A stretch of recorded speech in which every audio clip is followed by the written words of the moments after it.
think that the government is bringing, after repeated attempts of trade unions and the Supreme Court to say that at least register people in this country who are the informal sector, who are the majority of the workforce in the country. Now e-Shram portal has become a sign of formalization. And whenever we pay for food, whenever we pay for a small purchase that is happening on the roadside, we are very familiar with PhonePe or Google Pay or whatever it is.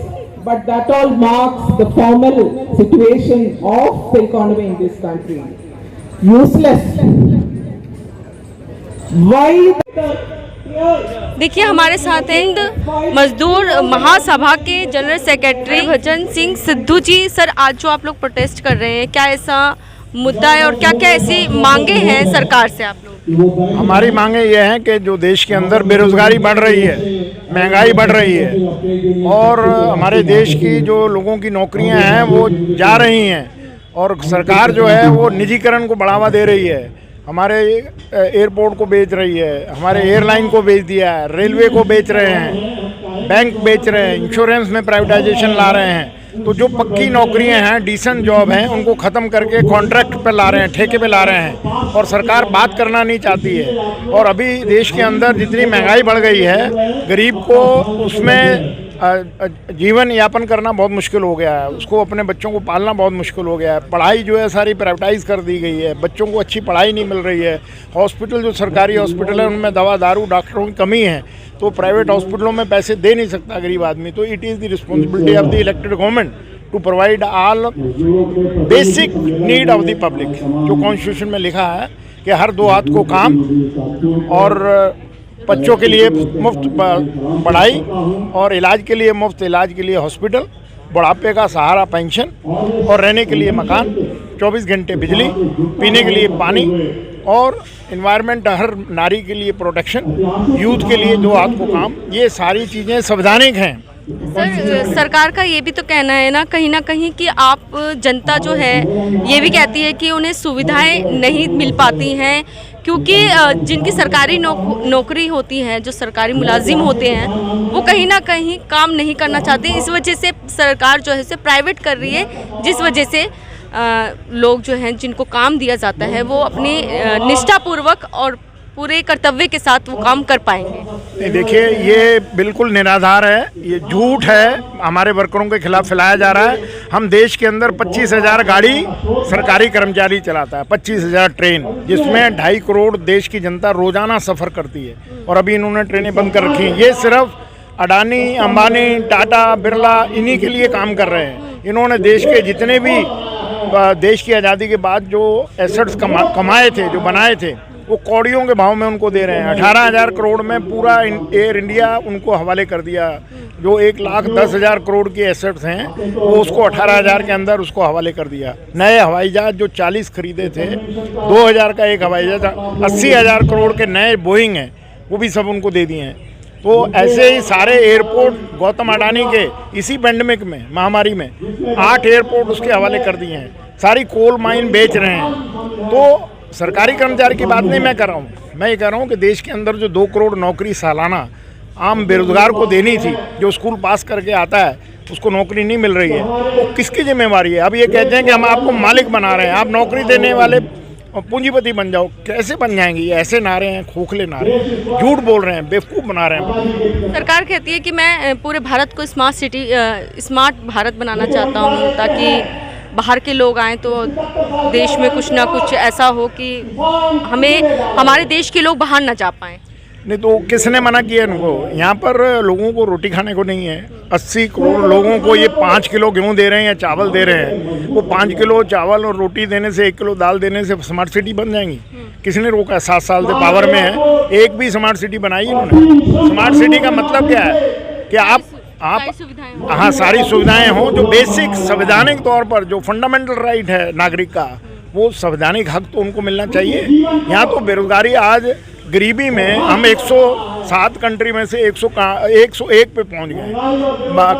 हमारे पड़ोसी देशों से भी हम नीचे चले गए गरीबी में।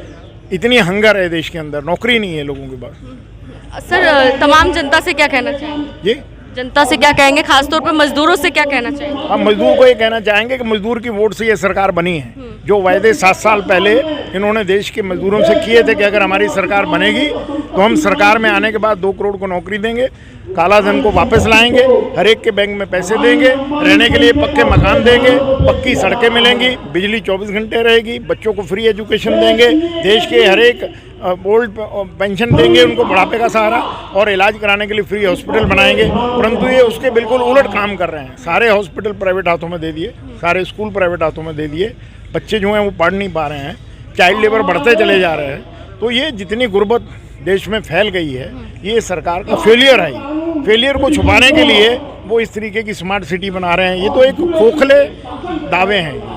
7 साल में कहाँ पर कौन सी स्मार्ट सिटी बना दी? सर, आपका संघ जो है वो क्या कर रहा है मजदूरों को लेकर के? हमारा सभा है, हिंद मजदूर सभा, जो हम रेलवे के अंदर, सभा जो है वो क्या कर रही है? हम रेलवे के अंदर नंबर 1 पे हैं। रेलवे को बेचने जा रहे हैं। ये जो आम देश के नागरिक का सबसे सस्ता ट्रांसपोर्ट है दुनिया का, उसमें आम गरीब आदमी टिकट लेकर स्लीपर में जा सकता है।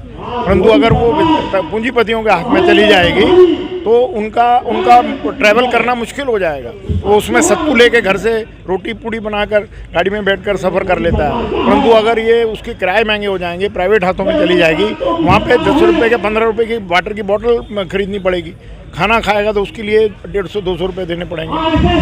तो हम जो हमारे यूनियन हैं, रेलवे में हैं, कोल में हैं, कोला बेचना चाह रहे हैं, ये कोल माइन को बेचना चाह रहे हैं, और उसमें गौतम अडानी, वेदांता जो इनके इलेक्शनों में इनकी मदद करते हैं, उन पूंजीपतियों को ये सारी संपत्ति जो है देश की कौड़ियों के भाव में बेच रहे हैं। तो हमने पूरी तैयारी की है, अगले आने वाले साल में पूरे देश के अंदर 2 दिन की हड़ताल होगी। ये ऐसा फैसला किया है, ऐसा ऐलान किया। मैम, अपना परिचय बता दें। मैं मंजीत आलूवालिया, हिंद मजदूर सभा की दिल्ली की सेक्रेटरी हूँ, वुमेन ग्रुप की।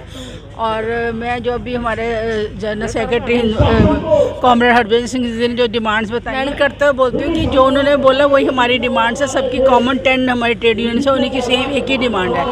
और हम लोग जो मोदी सरकार से मेन जो हमारी है कि वो प्राइवेटाइजेशन बंद करें, लोगों को नौकरियां ना ख़त्म करें। लोगों के जो बच्चे हमारे आने वाली जनरेशन है, किसी को कोई नौकरी मिलने वाली नहीं है। ये ठेकेदारी प्रथा होगी, ये गुलामी प्रथा होगी जो हम ब्रिटिशर्स के राज में भुगत चुके, वो हमारे बच्चे आने वाली जनरेशन फिर भुगतेगी, क्योंकि गवर्नमेंट जॉब्स है नहीं, कुछ है नहीं। तो हम लोगों का बहुत बुरा टाइम आने वाला है और हम एक गुलाम बनने वाले हैं। और जो ये प्राइवेटाइजेशन होगा उसमें हमें कोई अपॉइंटमेंट लेटर नहीं मिलेगा, कुछ नहीं मिलेगा। हम एक बॉन्ड लेबर होंगे, 2 साल के लिए रखा, 6 महीने के लिए रखा। ये एम्प्लॉयर के ऊपर डिपेंड करता है, हमारा कोई राइट्स नहीं होगा, हमारी कोई जॉब सिक्योरिटी नहीं होगी, कोई सोशल सिक्योरिटी नहीं होगी। तो उसी के लिए हम लोग मोदी सरकार से हमारी विनम्र विनती है और हमारा अधिकार है अपने राइट्स लेने का कि हम उनको बताना चाहते हैं कि जो 4 लेबर कोड बनाए हैं इनको ख़त्म करिए।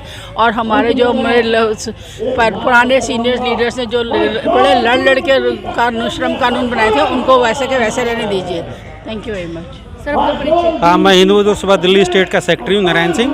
आज जो यहाँ पर मजदूरों का जो सम्मेलन हो रहा है उसके अंदर मुख्य मांग ये है कि मोदी सरकार की जन विरोधी नीति है।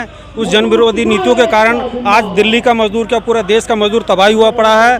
और जब से कोरोना आया था, कोरोना के दौरान में कम से कम 16-17 करोड़ लोग बेरोजगार हो गए हैं। और दिल्ली सरकार और मोदी सरकार दोनों एक पैटर्न पे चल रही हैं। और मोदी सरकार ने जो हमारे 44 कानून ख़त्म करके 4 कोड बनाए हैं उसके विरोध में हम लोग हैं। और मोदी सरकार ने मजदूरों के हित में कोई काम नहीं किया है। इसलिए पूरे देश का मजदूर 25 नवंबर को देशव्यापी हड़ताल करके मोदी सरकार को बताना चाहते हैं, एक तरफ किसान हैं, एक तरफ मजदूर हैं, और इन्हीं का गला मोदी सरकार काटना चाहती है। जिसके विरोध में हम लोग का ये आज यहाँ पर जन आक्रोश यहाँ किया जा रहा है। और उसके बाद में मोदी सरकार को ये बताना चाहते हैं कि अगर 25 नवंबर की स्ट्राइक के बाद भी अगर हमारी फेडरेशन है, 10 ट्रेड यूनियन फेडरेशन इनको वार्ता के लिए नहीं बुलाती तो ऑल इंडिया बेसिस पे हमारी अनिश्चितकालीन हड़ताल की घोषणा भी हमारे 10 मजदूर संगठनों की तरफ से की जाएगी। This country has to bear this. While the people have been thrown out of, displaced out of their lands, displaced out